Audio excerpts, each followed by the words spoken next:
আসসালামু আলাইকুম এভরিওয়ান। সবাই কেমন আছেন? আশা করি আল্লাহর অশেষ রহমতে সবাই ভালো আছেন। শীতের বিকেলে সবাইকে ভাপা পিঠার শুভেচ্ছা দিয়ে আজকের ব্লগটি শুরু করছি। অনেক দিন যাবৎ মাকে বলছিলাম একটি বড় দেখে ভাপা পিঠা বানিয়ে দিতে, আর এইটা আমাদের এলাকাতে বলে কেক ভাপা পিঠা। আর এইটা কিন্তু আম্মুর হাতে দারুণ হয়। তাই বিকেলে ঠান্ডা ঠান্ডা ভালো একটা ওয়েদার চলছে, আর আম্মু এই সাইড দিয়ে চালের গুঁড়িটা একটু ফ্রিজ থেকে নামিয়ে নর্মাল করেছিল, তার সাথে খাঁটি খেজুরের গুড়। এটার ফ্লেভারটা যা দারুণ আসছিল।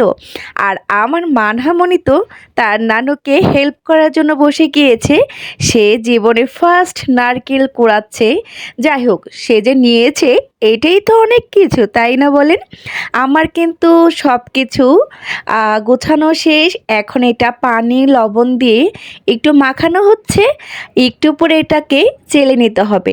ভাপা পিঠা তো আমরা খুব মজা করে খেয়ে ফেলি, বাট বানানোর পেছনে যে কত পরিশ্রম আজকে ভিডিওটা দেখলেই বুঝতে পারবেন। আর এই সাইড দিয়ে আম্মু একটা বড় হাঁড়িতে সুন্দর করে বড় একটা ভাপা পিঠা বসাবে, এর জন্য সব কিছু গুছিয়ে নিয়েছে। আর এখন কি সুন্দরভাবে আটাগুলোকে চেলে নিচ্ছে। এইভাবে না করলে হয় মানে পিঠা হবে না। আম্মু বলছিল এইভাবে না করলে কখনোই পিঠা হবে না। আর এই সাইড দিয়ে কিন্তু নারকেল কোড়ানো হচ্ছে, আর এখানে চালা হচ্ছে। এইভাবে করেই সবগুলো আটা যখন চালা হবে তখন তার মধ্যে কি করা হবে বলেন তো? নারিকেল, গুড় সব কিছু একসাথে মিক্স করে পিঠাটা বানানো হবে। এই যে দেখেন নারিকেলটা অলরেডি অ্যাড হয়ে গিয়েছে। এখন আলতো হাতে আটাটার সাথে সুন্দরভাবে মিলিয়ে নিতে হবে। আর তার সাথে দিতে হবে কি নারিকেল, গুড়, সব কিছু যা যা আমাদের প্রয়োজন। অনেকে এটার মধ্যে কিশমিশ বাদামও দিতে পারেন, সেটা আবার হয়ে যাবে শাহি ভাপা পিঠা। যাই হোক, আমরা নারকেল আর গুড় দিয়ে খেতে খুব পছন্দ করি, তাই আম্মু এখানে নারকেল আর গুড় দিয়েই আজকের বড় একটি ভাপা পিঠা মানে কেক ভাপা পিঠাটা বানানো হচ্ছে। এই যে মিক্স কিন্তু অলরেডি হয়ে গিয়েছে, এখন জাস্ট সুন্দরভাবে বসিয়ে দেওয়ার পালা। এই যে আম্মু কিন্তু আলতো হাত দিয়ে সুন্দরভাবে সব কিছু করে নিয়েছে। এই যে দেখেন একদম মিক্স কমপ্লিট। আর এই যে সুন্দর করে বসিয়ে দেওয়া শেষ। এখন অবশিষ্ট যা ছিল সব কিছু একটা দিয়ে দিয়েছে।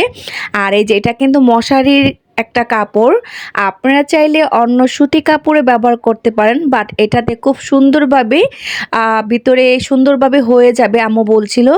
আর উপরে একটা ইট দিয়ে একদম ফিক্সড করে বসিয়ে দেওয়া হয়েছে। বেশি না, আধা ঘন্টার মধ্যে আমাদের পিঠা বানানো কমপ্লিট।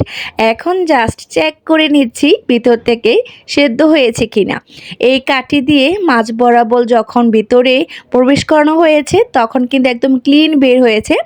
আর এই যে আমাদের পিঠা কিন্তু নামানো হয়েছে বড় একটা বলে, কারণ এখানে প্রায় 3 কেজি চাউলের আটার পিঠা। এখানে একটা বড় নারকেল দেওয়া হয়েছে, 1 কেজির পরিমাণ মিঠাই দেওয়া হয়েছে, যেটা খেজুরের গুড়। আমরা কিন্তু গরম গরমে চেটে দেখছিলাম যে কেমন হয়েছে খেতে।